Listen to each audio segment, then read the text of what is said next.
ஜூலை மலர்களே ஜூலை மலர்களே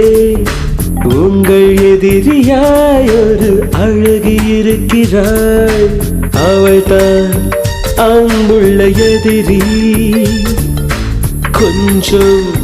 குறும்புள்ள எதிரி எனக்கும் பிடிக்கின்ற எதிரி எனக்குள் இருக்கின்ற எதிரி ஜூலை மலர்களே